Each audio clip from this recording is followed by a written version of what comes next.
검증수석이 안이하게 검증을 했다고 한다면 민정수석으로서 당연히 책임을 져야 될 사항이 아닌가. 조국 민정수석 또 조현옥 인사수석이 운영위원회에 반드시 참석할 것으로 생각을 하고 있다는 말씀을 드립니다. 검찰개혁, 외교개혁이라는 달을 가리키고 있는데 그 달은 보지 못한 채 손가락만 보는 격이 야당의 태도입니다. 검찰개혁을 거부하는 적폐 세력임을 스스로 인정하는 꼴이 아니면 무엇이란 말입니까? 보다 철저한 검찰개혁을 위해 그 어떤 개혁, 저지 움직임도 자시하지 않을 것이며 단호하게 대처해 나갈 것입니다.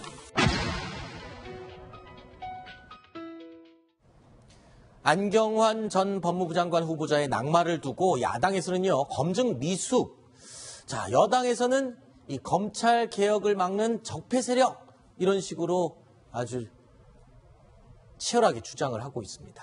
자, 일단 새 야당은요, 조현옥 수석에게 책임을 다 묻고 있죠. 지금 국회로 불러드리겠다까지 얘기가 나오고 있는데요. 네, 우선 지금 자유한국당에서는 내일 국회 운영위원회 소집을 추진하겠다고 지금 밝히고 있는데요. 지금 네. 바른정당과 국민의당 같은 경우도 어느 정도 동의를 하고 있는 상황인데 네. 이게 여는 것 자체는 문제가 없습니다. 네. 정우택 원내대표가 국회 운영위원장이기 때문에 위원장 직권으로도 열 수 있고 그리고 위원 4분의 1 이상이 동의를 하면 열 수가 있는데 문제는 이제 그동안 관례상 업무 보고라는 안건을 또 상정을 하려면 여야가 합의를 해야 되기 때문에 지금 더불어민주당이 이런 참사에 대한 검증 이런 목적으로 조국 수석을 망신시키기 위한 운영위는 열 수 없다고 지금 강력히 반대를 하고 있어서 실제 내일 이루어질지는 좀 지켜봐야 될 것 같습니다. 네. 출석시킨다고 꼭 나와야 되고 그러는 건 아니지 않습니까? 지금 안 나오는데도 이유는 될 수 있나요? 네, 불출석 사유서를 내면 됩니다. 네. 그리고 지금까지 민정수석은 국회에 나온 전례가 그렇게 많지가 않습니다. 네. 그러니까 정윤회 문건 비서실세 논란으로 떠들썩했던 2015년에는 김영한 민정수석을 출석시키라는 요구를 했었는데 네. 당시에 이제 거부를 한 바가 있고요. 또 우병우 민정수석의 경우에도 지난해 국회 운영위 국감에서 나오라고 했지만 이 불출석 사유서를 내고 네. 출석하지 않았습니다. 자, 일단은 야당 측에서 검증이 너무 미흡했다라고 계속 공격이 들어오니까 청와대가요, 인사 시스템을 점검해서 좀 바꾸겠다 얘기를 했는데 어떤 식으로 어떻게 바뀌는 겁니까? 네, 우선 가장 달라지는 게 인사추천위원회를 도입하겠다는 건데요. 네. 현재 지금 청와대 시스템을 보면 이게 현재 시스템이죠? 네, 지금 그 화면에 나온 게 인사 속 민정수석이 후보자 2배수나 3배수로 압축 후에 약식 검증을 하고 대통령에 보고를 하면 또 1, 2배수로 압축하고 정밀 검증하고 인사 발표를 하는 시스템이었는데 지금까지 좀 바뀌는 문제가 거죠. 바뀌었죠. 이제 바뀌는 게 이렇게 바뀌는 그래서 지금 앞으로 바꾸겠다고 한 게 네. 우선 인사수석, 민정수석이 약식 검증을 통해서 5에서 6배수 명단을 인사추천위원회에 제출한 다음에 더 많이 추천을 하는 거예요. 그리고 이제 인사추천위가 3배수 정도로 압축을 하고 여기서 대통령에 보고되고 정밀 검증을 한 뒤에 인사 발표를 하는 한 단계 정도가 더 추가됐다고 볼 수 있는 거죠. 자, 그러면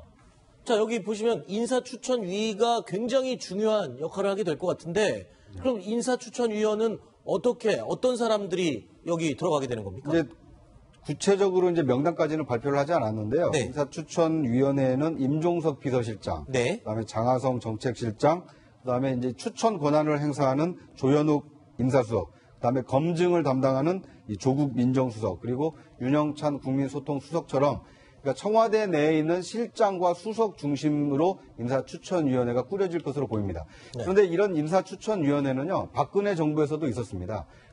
그런데 이제 박근혜 정부에서는 좀 달랐던 것이 김기춘 비서실장을 위원장으로 하고 네. 나머지 수석들을 위원으로 둬서 상하 관계가 분명한 인사추천위원회로 구성이 됐기 때문에 네. 그러다 보니까 왕실장이다라는 얘기가 좀 당시에 나왔었거든요. 네. 그런데 이번에 이제 문재인 청와대의 경우에는 이 비서실장의 권한을 조금 과거에 비해서는 좀 축소시켜 놓은 거 아닙니까? 네. 인사추천위원회가 실제로 어떻게 가동될지는 좀 더 지켜봐야 될 것 같습니다. 네.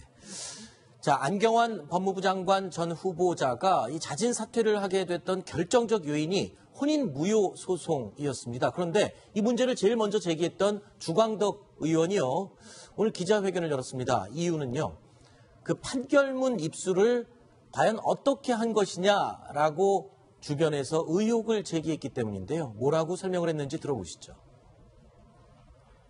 6월 14일 저녁 7시에 의원실에서 수령했습니다. 여러 곳에 한글로 몇 년 몇 월 며칠 서울가정법원의 혼인 무효 심판 확정, 그리고 당시에 배우자였던 분의 인적 사항과 그 부모님의 인적 사항 주소가 기재되어 있습니다. 저는 그 다음 날 대법원에 판결문 사본 요청을 하라고 지시했습니다. 그리고 그것을 받았습니다. 청와대에서 이 뒤늦게 해명한 청와대의 해명은 대부분이 허위이고 거짓말입니다. 어떻게 이거 한글로 써있는 이걸 발견하지 못했다는 겁니까?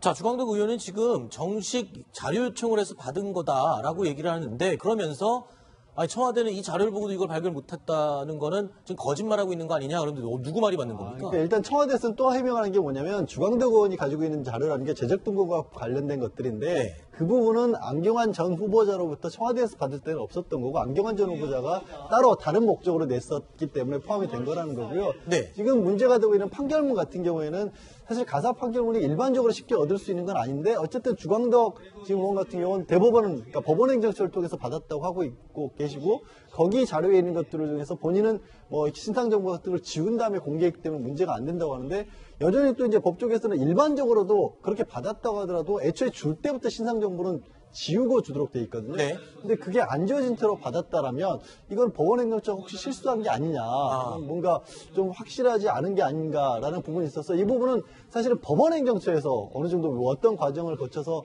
이걸 어떤 내용으로 줬는지는 좀 확인을 해줄 필요가 있을 것 같습니다. 네.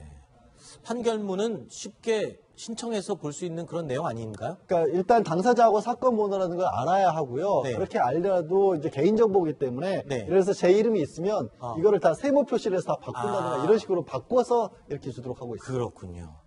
자, 그런데요. 이 지금 안 전 후보자가 자진 사퇴를 하면서 법무부 장관 후보자 과연 누가 될지 관심이 많습니다. 그런데 이 표창원 민주당 의원이요. 법무부 장관 후보자로 노회찬 정의당 의원을 추천을 했어요. 예. 근데 사실 이제 노회찬 의원 같은 경우는 저는 이게 나온 것처럼 협치의 의미에서 이제 네. 정의당 의원이시고 또 사법개혁에 관한 의지를 굉장히 많이 강조를 해왔던 분이기 때문에 들어간 것 같고요. 사실은 표창원 의원이 정말로 밀었던 부분은 이재명 성남시장이나 최광욱 변호사, 박준영 변호사처럼 실제 이제 법조계 인사들이면서 법률적으로 지금 현재의 사법 시스템에 대한 문제를 끊임없이 제기를 해왔고 최광욱 변호사 같은 경우는 검찰 개혁을 실제로 한번 추진했던 바도 있고 박준영 변호사는 이제 재심 전문 변호사로 그래서 이른바 그동안 검찰에서 잘못된 부분들을 반성하고 찾아내는데 굉장히 노력을 많이 했던 분들이라서 아마도 그런 분들을 더 강조를 하고 싶었던 게 아닌가 싶습니다. 네. 그런데 기본적으로 이제 표창원 의원 같은 경우도 아마 그런 생각을 하고 있을 것 같아요. 행정학을 했으니까 뭐 법학은 좀 했겠죠. 네. 그렇지만은 지금 저기에 지금 거론된 사람들 중에 단 한 사람도 검사나 판사를 직접 경험한 사람이 없습니다. 아, 네. 네. 뭐를 제대로 개혁을 하려면 그 안을 제대로 알아야 돼요. 네. 그러고 개혁을 하려고 해야지 외부 사람을 문외한을 갖다가 개혁 의지만 있다 해서 개혁을 할 수 있느냐? 네. 잘 안 됩니다. 그렇게 해가지고 성공한 사례도 별로 없어요. 네. 그리고 저는 좀 다른 점이 보이는데요. 그러니까 물론 SNS라는 이제 개인 그 소셜 네트워크 서비스이기도 하고 네. 또 이제 집권 여당 소속의 국회의원이긴 하지만 지금 청와대가 검증 미숙 논란에 휩싸여서 인사추천위원회를 지금 구성하고 있는 시점 아닙니까? 네. 그런데 저렇게 사견을 자꾸 얘기를 하게 되면 네. 이 공적 시스템이 어떻게 보면 좀 훼손될 우려가 있는 거거든요. 네네. 그러니까 물론 개인적으로 누가 호불호에 따라서 아니면 적임자라고 생각하는 사람을 뭐 가지고는 있을 수 있지만 네. 만약에 그렇다면 집권여당 국회의원이니까 청와대 그 인사수석실이라든지 이런 곳에 자기 의견을 개진할 수는 있겠지만 네. 저렇게 이 외부에 알려지게끔 하는 것은 저런 것이야말로 이제 타천이 되는데 네. 저렇게 해서 인사검증 또 물망에 오르게 하는 것이 과연 이 문재인 정부의 어떤 인사 시스템을 바로 잡는데 네. 기여하는 것이냐 이것에 다른 대해서는 좀 생각해 볼 점이 있지 않나 하는 생각이 듭니다. 네. 자, 김상곤 교육부 장관 후보자가 지금 논문 표절 의혹을 받고 있죠. 그런데 지금부터 딱 11년 전 김병준 당시 교육부총리에게요. 논문 표절 의혹을 강하게 제기하면서 사퇴 압박을 했던 사람이 바로 김상곤 현 후보자입니다. 당시 어떤 논리를 폈었는지 영상이 준비되어 있습니다. 함께 보시죠. 그 신모시 제자와의 그 표절 문제인데요. 이 부총리께서 제자를 지도하는 과정에서 이제 여러 가지 아이디어를 나중에 이 본인의 논문에서 그냥 제자와 동조를 하지 않고 그냥 하실 겁니다. 이 공동 저자로 하지 않는 이상은 명백히 표절이라 하는 것을 밝히시는 게 맞다 이렇게 생각합니다. 그렇지 않습니다. 제가 그 다음에 이제 99년 이전에 발표했던 논문을 99년 이후에 BK 실적으로 발표를 했던 부분 하나, 그 다음에 동일한 논문을 이중으로 게재를 한 사실입니다. 200페이지가 넘는 보고서에 거기에 한 2페이지 끼어 있는데 한 줄 한 줄 다 읽었어야 되는데 제가 못한 게 제 실수라고 이야기를 드렸습니다. 성북구청장으로 있던 그 진 구청장은 부총리가 제출한 그 영역 보고서의 내용을 근거로 논문을 쓴 거 사실이죠. 박사 논문을 지도하던 당시 그 학생이었던 성북구청장으로부터 여기서 연구비를 받아서 그 연구를 하는 것이 그 교수로서 적절하다고 생각합니까? 저는 적절하지 않을 이유 없다고 생각합니다. 네, 이러한 문제가 대두되기 전에 본인이 이러한 여러 가지의 불의를 일으킨 것에 대해서 책임을 지고 사퇴할 의향은 없으십니까? 이 모든 것이 밝혀지면 그 다음에는 그야말로 인사권자가 어떻게 결정을 하시든 그것은 저는 차후의 문제라고 봅니다. 그러나 전부 의혹으로 만들어내는 이 과정은 저는 더 이상 용납할 수 없기 때문에 오늘 이렇게 나온 것입니다. 자, 11년 만에 입장이 완전히 정반대로 딱 바뀌었습니다. 네, 당시에 지금 현재 교육부 장관 후보자인 김상곤 후보자가 당시에는 교수 노조에서 성명을 냈어요. 그러니까 교수노조 위원장이었습니다. 예. 김상곤 후보자가.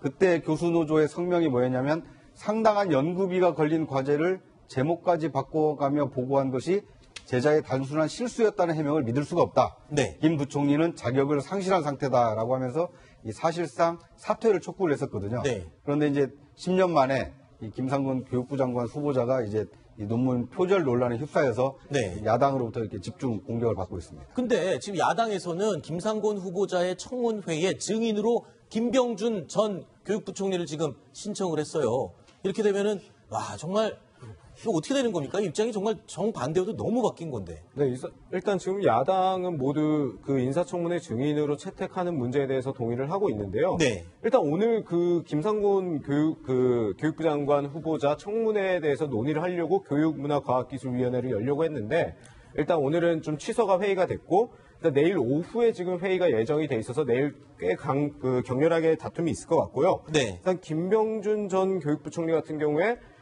일단 증인으로 나갈 수 있다는 얘기를 이제 각종 언론 인터뷰에서 얘기를 하고 있는 상황이고, 이제 요청이 오면 정식적으로 생각을 해보겠다고 했습니다. 그러나 이제 야당에서 마치 김상곤 후보자에게 복수를 하는 것처럼 보이는 것에 대해서는 상당히 경계를 하는 모습입니다. 네. 자, 그러면서 오늘 오후에 네. 어쨌든 김병준 전 교육부총리가 나를 불쏘시개로 삼아가지고 김상곤 후보를 떨어뜨리려고 이런 식으로 하려면은 내가 나가지 않겠다 이렇게 얘기를 했기 때문에 네. 아마 이런 식으로 하려고 하는 거에 대해서는 나오지 않을 가능성이 높습니다. 네, 알겠습니다.